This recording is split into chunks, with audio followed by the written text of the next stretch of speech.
안녕하세요. 홍익필 변호사입니다. 이번 시간에는 이제 보정명령을 법원 판사님의 보정명령을 한번 보겠습니다. 신청인은 명령이 송달된 날로부터 5일 안에 다음 사항에 대한 답변을 제출 바랍니다. 이를 지연할 경우 파산 절차가 진행되지 아니하거나 파산이 기각될 수 있습니다. 다음, 채무자의 소득은 1인 가구 중위소득이 100분의 60을 초과하고 있으므로 개인회생 신청을 검토하고 개인회생 신청을 하기 어렵다면 그 사유를 구체적으로 설명하기 바랍니다. 이런 거는 이제 채무자의 채무를 변론으로 하고 소득 자체만을 기준으로 보면 이런 보정은 가끔 나옵니다. 이 채무자도 이제 월급은 250 정도 되니까 1인 생계비 125만 원을 공제하고 약 120 정도를 3년 변제하면 최소 최소 변제 금액 3% 플러스 100만 원이죠. 그거를 넘으면 개인회생을 해야지 왜 파산이 들어왔냐. 이런 식의 이제 의문을 갖는 거죠. 판단자인 판사님이. 이런 보정은 가끔 있습니다. 대표적인 게 이제 연금 수입이 있는 공무원, 교사, 사립학교 교원이 은퇴했을 때 어떤 연루가 돼서 빚이 거액의 빚이 생겼습니다. 2, 3억. 그리고 사채도 쓰고 그런 경우에 보통 이제 사립학교 교원이 아니면 공무원들이 연금이 한 250 이상은 됩니다. 250에서 270 이상은 됩니다. 그래서 최저 생계비가 1인 가구, 보통 그런 경우 은퇴할 정도면 이제 부양가족이 없다고 보죠. 1인 가구죠, 보통. 그럼 125를 빼면 중위소득 100분의 60이니까 1인 가구 생계비를 125, 5만 원으로 인정을 해주죠. 그럼 270에서 125를 빼면 145 정도가 남는데 특별 생계비 일부 감안하더라도 3년 정도는 갚아야 되지 않냐.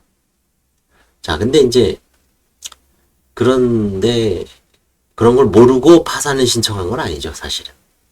대리인 정도면, 변호사나 법무사 정도면 어떤 특수 사정, 원래는 회생을 할 수도 있지만 도저히 그 회생하기에는 너무 버겁고 그 외에 어떤 여러 가지 문제가 있기 때문에 파산으로 유도해서 파산 신청을 했으면 거기에 대한 이제 소명을 하는 거죠. 이 사건에 있어서 이제 부동산 투자 실패입니다. 부동산.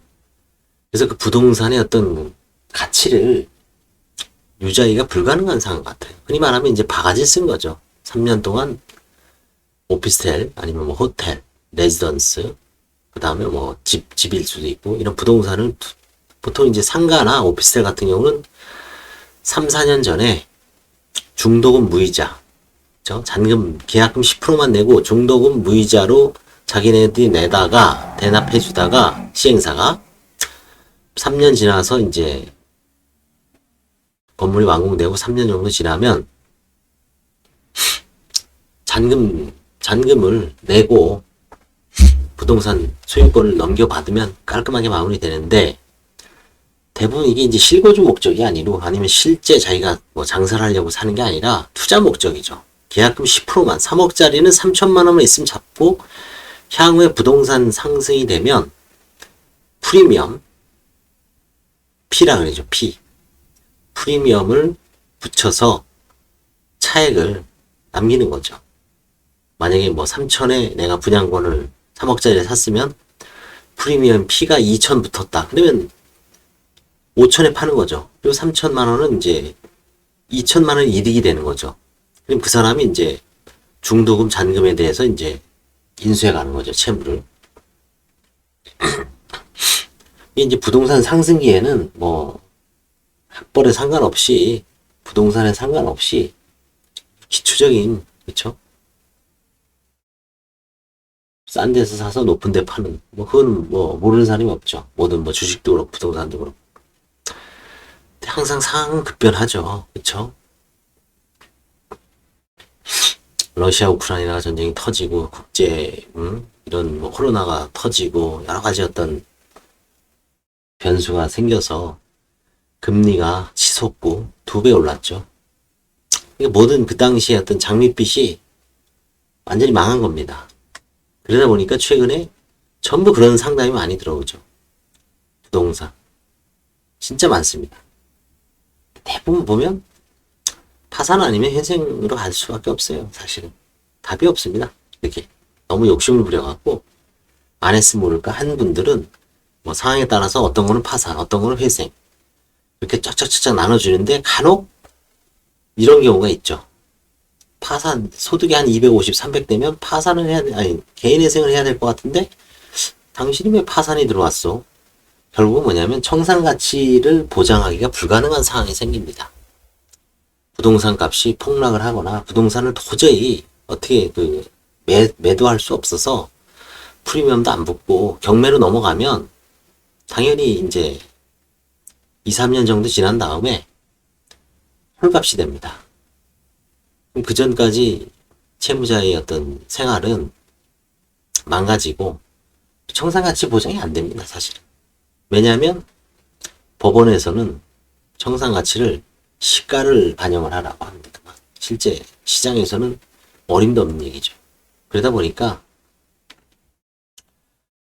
부동산을 어떤 유지하는 의미도 없고 해지도 안 해주고 걔네들이 그럼 결국은 이제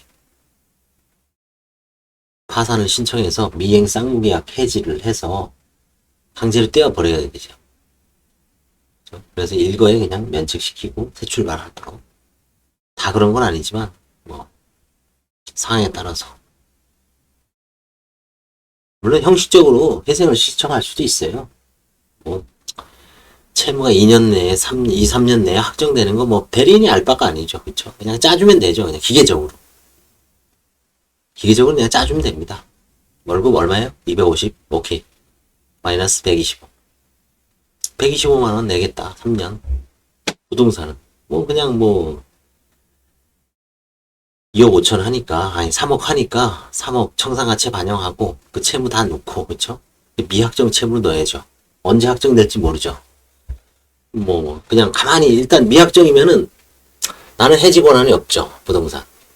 저쪽 시행사나 분양대행사 아니면 뭐 신탁사에서 해지할 때까지 아니면 분양권 전매될 때까지 기다려야 됩니다. 그때 이제 비로소 채무가 확정되죠. 예를 들어서 이런 거죠. 아니면 이제 경매를 늦춰 쟤네들이 수익권 안 줄 거야 아마. 어떤 식이든 그 채무 자체가 확정되기에는 수년 걸립니다. 왜? 건설사나 시행사도 지금 PF 대출이 워낙 큰 덩어리 올려서 이걸 쉽게 해지를 못해요, 지금. 구조적으로. 우리나라가. 일반 분양받은 사람들은 빨리 자기가 빠져나오고 싶지만 전 국민이 올감에 걸린 거죠. 해지가 안 됩니다. PF가 몇 천억 되는데 그 사람만 쏙 빼주겠어요? 안 빼주지. 결국은 구조적인 문제죠, 이게. 다 걸려 있는 겁니다. 그러면은 개인회생에서는 어때요? 미행 쌍무계약 해지가 인정 안 되죠. 어떤 식으로는 뭐 자기가 월급에서 125만 원을 세 달째부터 그냥 계속 불입하고 자기는 직장 다니면서 금지명령, 중지명령 다니니까 이제 압류를 얻고 125만 원을 이제 살아야죠, 계속. 그래서 1년 해지 안 해줘. 계속 125만 원만 내는 겁니다. 2년 지났는데 해지 안 해줘. 자, 그럼 그 채무가 뭐 눈덩이처럼 불어나죠. 마이너스 원래 빨리 해지해서 마이너스 한 3천, 4천 정도 됐을 텐데 마이너스 1억이 넘어갑니다. 마이너스 1억이 넘어가요. 그럼 결국은 그 청산이 아마 제가 보기엔 2, 3년 내에 이루어지지가 않아요. 과감하게. 그럼 결국은 극단적으로 3년 불입했는데 면책이냐 아니냐 어떻게 할 수가 없어요. 청산이 안 되는데 확정이 돼야 되는데 채무가. 그 사이에 경매가 됐다든지 전매가 되는데 전 국민이 지금 부동산 그쵸? 오피스텔 상가를 지금 전부 그냥 경매가 동시에 진행되는데 되겠어요? 그게 잘 안 되지. 시간도 엄청 걸리죠. 근데 이게 참 개인회생은 아마 이제 형식적으로 그쵸? 형식적으로 짜주면은 뭐 개인회생은 통과는 시킬 수는 있어요. 통과는. 근데 실질적인 회생이 되냐? 아니죠. 안 되죠.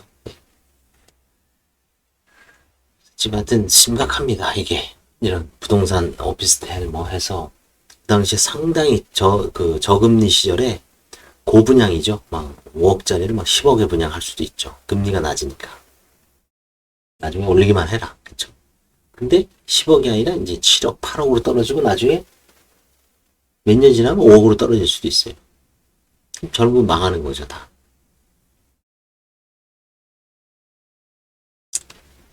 아무튼 이런 보정은 상가를 갖고 도저히 어떤 그 수지타산을 못 맞추는 경우에 그럼 이제 급여는 어느 정도 돼요. 급여는 한 200 이상, 250, 300, 350 되는 경우에 이런 보정이 나올 수가 있습니다. 감사합니다.